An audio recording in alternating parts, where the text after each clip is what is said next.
Assalamualaikum warahmatullahi wabarakatuh. Hai anak-anakku semua kelas 10. Selamat datang di SMA Negeri 1 Gebok.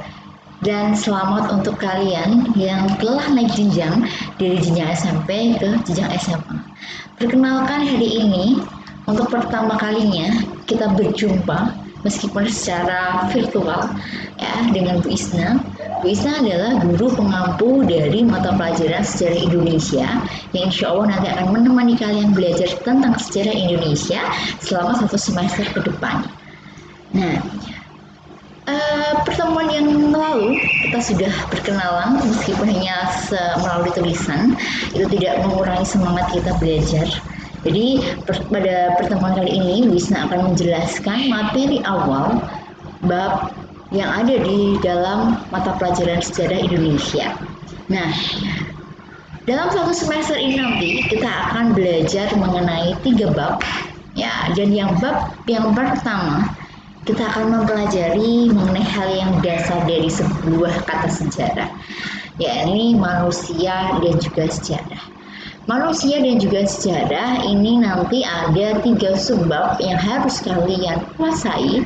Yang pertama adalah kedudukan manusia dalam sejarah, yang kedua landasan berpikir sejarah, yang ketiga adalah kehidupan manusia dalam sejarah. Nah, kita ke pokok bahasan yang pertama, kedudukan manusia dalam sejarah. Manusia dan kesadaran sejarah. Pernah nggak sih kalian itu mengalami masa di mana masa yang sekarang ini, ya masa kini, itu merupakan perjalanan kalian pada masa-masa sebelumnya, tentunya seperti itu. Nah, perjalanan masa-masa yang sebelumnya, masa-masa yang telah lalu itu oleh kalian ada sebuah momen yang tentunya tidak dapat terlupakan. Setiap individu yang satu dengan individu yang lain, tentunya momen yang tidak terlupakan ini pasti beda kan? Ya jelas beda antara satu orang dengan orang yang lain. Nah, kondisi yang seperti ini kita bisa katakan secara sederhana bahwa itu adalah sejarah perjalanan hidup saya pada masa yang lalu. Bagaimana perjalanan hidup saya dulu ketika saya itu pertama kali masuk bangku SD. Ya, tangis saya tidak terhenti manakala saya mengetahui saya tinggal ibu saya pulang. Nah, itu contoh, beda sama teman yang lain ceritanya. Nah, manusia dan kesadaran sejarah. Jadi yang pertama, secara etimologi istilah sejarah berasal dari bahasa Arab syajaratun yang berarti pohon. Kata pohon sering dikaitkan dengan pohon keluarga atau silsilah. Pernah nggak kalian itu terpikir bahwa sebenarnya silsilah keluarga saya itu dari saya, bapak ibu saya, kakek nenek saya. Setelah itu buyut saya.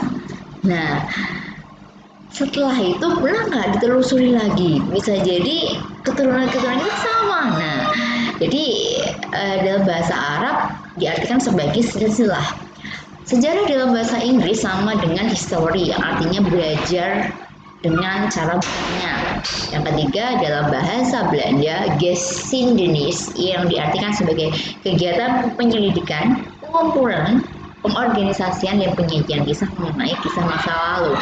Itu merupakan pengertian sejarah yang berasal dari beberapa bahasa Arab, Inggris, dan juga Belanda. Nah, menurut seorang ahli sejarah, yaitu beliau Sartono Kartodirjo, mengatakan bahwa sejarah itu memiliki 2 pengertian.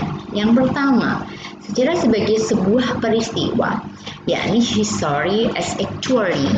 Nah, apa itu history as actually atau sejarah sebagai sebuah peristiwa? Jadi, yang namanya sejarah sebagai sebuah peristiwa itu adalah peristiwa yang benar-benar terjadi pada masa yang lampau, ya, tidak memperhatikan sudah terjadinya itu berapa puluh tahun yang lalu, beberapa tahun yang lalu, tidak masalah. Ya, peristiwa itu memang benar-benar terjadi di masa yang lalu dan terjadinya itu berpengaruh besar dalam kehidupan manusia. Maka itu kita sebut sebagai sebuah sejarah sebagai peristiwa. Contoh misalnya, lengsernya Presiden Indonesia yang telah lama duduk di tahta kepresidenan, yaitu siapa presidennya? Ya, Bapak Soeharto. Ya, itu dalam sejarah pemerintahan Indonesia terjadi peristiwa besar manakala banyak demonstrasi yang akhirnya memaksa Presiden Soeharto untuk mengundurkan diri dari jabatannya. Itu peristiwa benar-benar terjadi dan itu berpengaruh besar terhadap pemerintahan di Indonesia setelahnya. Jadi perlu diingat bahwa peristiwanya benar-benar terjadi dan berpengaruh besar dalam kehidupan manusia. Berikutnya, sejarah sebagai kisah yang dituliskan, history as a written. Hasil rekonstruksi sejarawan yang berusaha menghadirkan kisah sejarah melalui tulisan, film, dan sebagainya. Kita tahu cerita mengenai Pak Soeharto tadi dari mana? Kita belum lahir, ya, kalian belum lahir. Mana tahu? Nah, dari hasil jerih payah para sejarawan yang merekonstruksikan peristiwa masa lalu untuk dijadikan sebagai bahan bacaan. Bahkan di era sekarang ini bisa diangkat sebagai sebuah film. Kita bisa menyaksikan, mengetahui peristiwa yang terjadi di masa lampau. Jadi perlu diingat-ingat bahwa pengertian sejarah ya memiliki dua pengertian, sejarah sebagai sebuah peristiwa dan juga sejarah sebagai sebuah kisah yang dituliskan.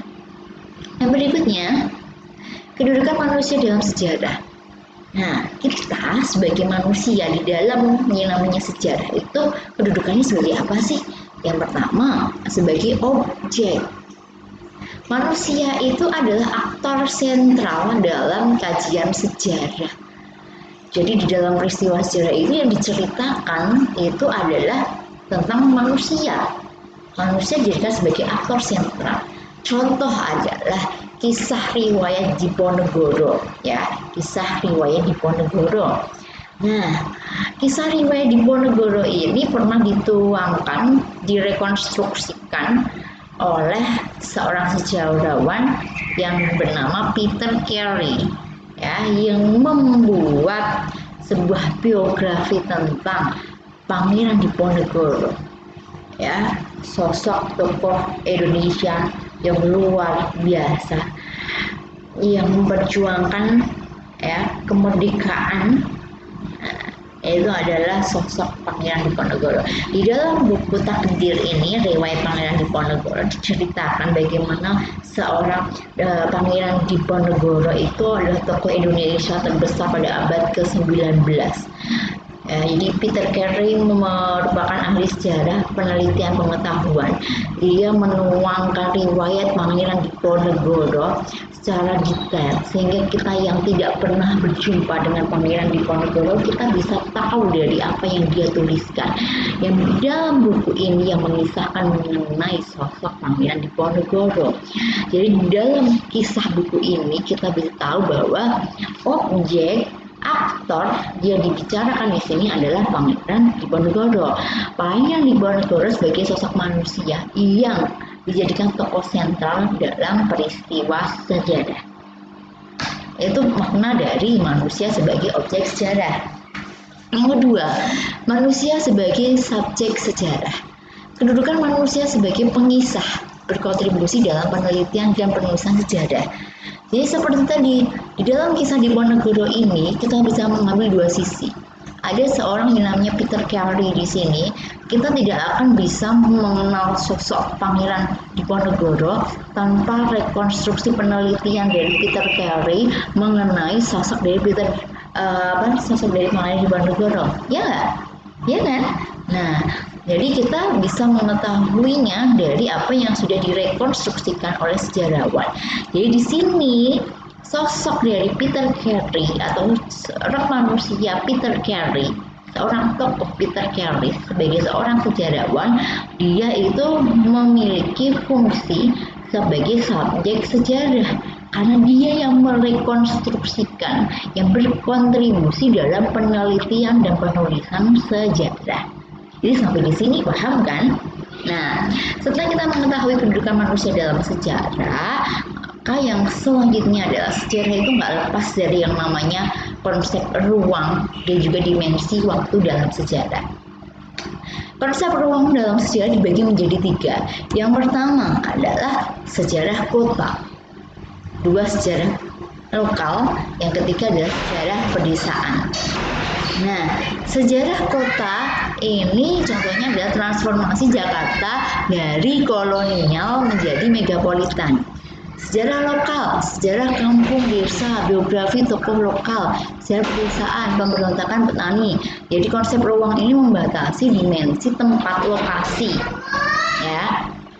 Terus yang selanjutnya adalah konsep waktu. Konsep waktu di dalam sejarah, konsep waktu di dalam sejarah ini merupakan bahwa peristiwa di dalam sejarah itu bersifat unik. Kenapa bersifat unik? Karena peristiwanya hanya terjadi sekali. Mungkin peristiwa itu terjadi berulang. Makanya dikatakan dalam konsep waktu sejarah itu bersifat unik karena peristiwanya hanya terjadi satu kali dan di tempat tertentu. Nah, itu adalah sekian penjelasan dari Bu Isna mengenai materi yang pertama. Akan kita lanjutkan juga pada pokok pembahasan berikutnya. Semoga apa yang Bu Isna sampaikan ini bermanfaat bagi kalian, bisa dipahami, video ini bisa dilihat berulang, dipelajari, ditulis juga di buku kalian, ya bisa dipelajari bagi catatan kalian. Tetap semangat belajar di rumah, sampai jumpa secepatnya kita berjumpa dalam sekolahan, suasana belajar yang menyenangkan. Assalamualaikum warahmatullahi wabarakatuh.